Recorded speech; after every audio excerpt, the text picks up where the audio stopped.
I looked at a lot of stuff again this year, whether at thrift stores, estate sales, vintage malls, or flea markets. I love shopping for secondhand items to decorate my home, to resell, and to use for paper crafting projects.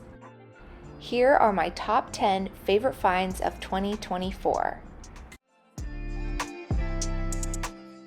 I found this at Retail's thrift store a few weeks ago, and I absolutely love it.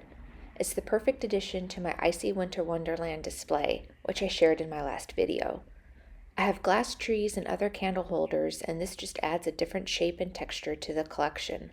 The floral feature is also a nice contrast to all the trees. It just has a pretty charm to it, and it was only $1.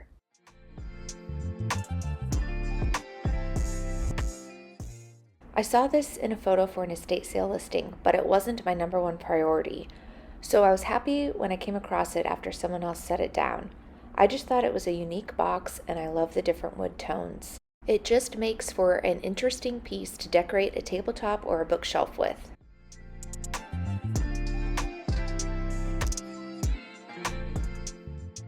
I don't always have great luck thrifting for clothes, but sometimes I find a real winner. For spring and summer, I really wanted to find lightweight cottons and linens. This one just fit the bill. I knew it when I saw it that I'd wear it all the time. It's so boxy and roomy and just a thin wisp of cotton. I wore it all spring and summer, but honestly, I repeat outfits all the time, so that would be easy to do. However, the few other pieces I found were not as successful. This shirt was part of my number one uniform this summer. I've never heard of the brand Buy Together before or come across it since. Number 7 on my list is another shirt. I found this on the same day I thrifted the last shirt. This denim one originally sold at Target. It's the Universal Threads brand.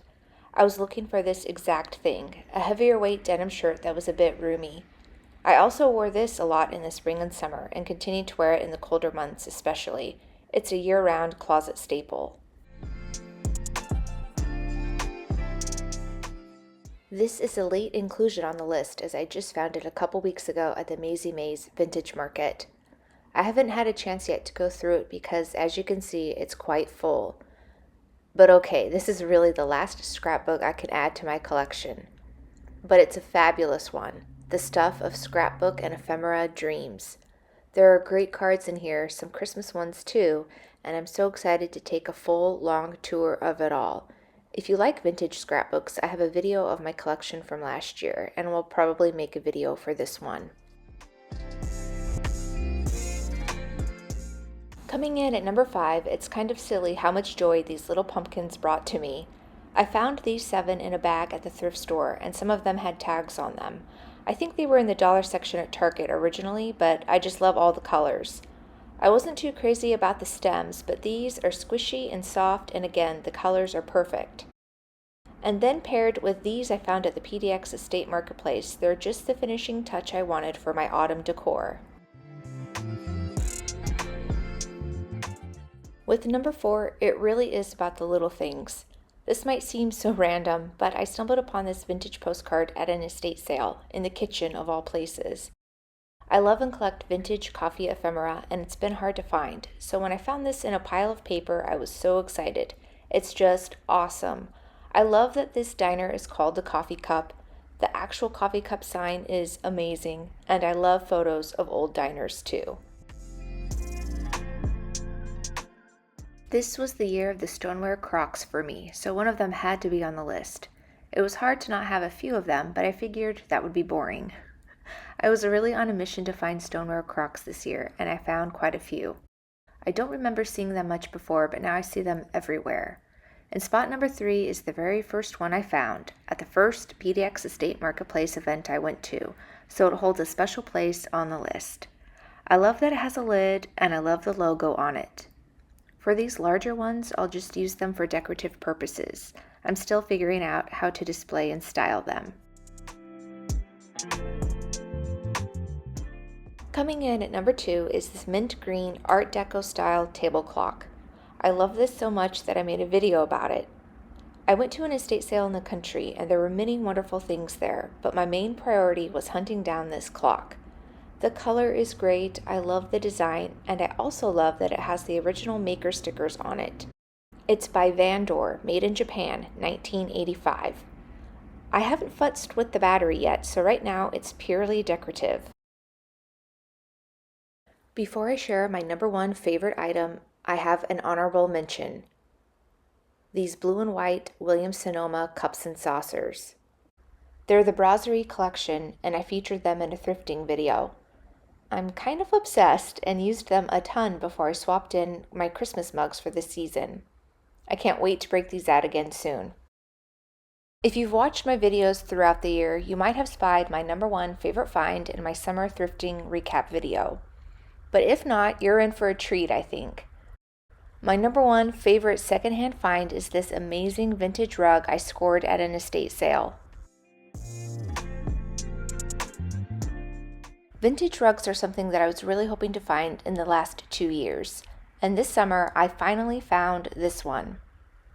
When I took it to get cleaned, the rug expert assessed that it's from the 1920s or 30s. The colors are so beautiful, and the hues vary from each corner. Whenever I look at it, I have a new favorite color section. So the elusive vintage rug accumulation is underway. Now, if I could just have luck finding those furniture pieces I'm still on the hunt for.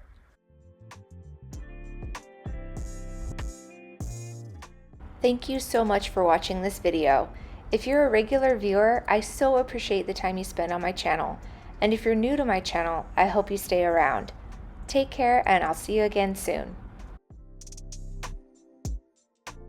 And because there are too many great vintage and secondhand treasures out there that I cannot possibly buy everything I look at, of course there are a few that I regret leaving behind. Here are my top 2 biggest left behind items. One is this beautiful Tiffany style lamp I saw at the same estate sale where I found the coffee cup postcard. I thought this was gorgeous, and the colors are my favorite. I just wasn't sure about the pricing, a lesson I continue to learn, most recently regarding sleigh bells. And then the top regret, although it's totally fine, I'm over it, is not getting that sideboard I loved so much. I saw it again when I went to the Monticello holiday show, and unsurprisingly, I still loved it. I was actually shocked it was still there. That should have been my sign. When I went back a while later with my mom, it was gone. Whoever ended up with it is very lucky. But I'm sure eventually I'll find the right furniture pieces, and I won't hesitate to bring them home.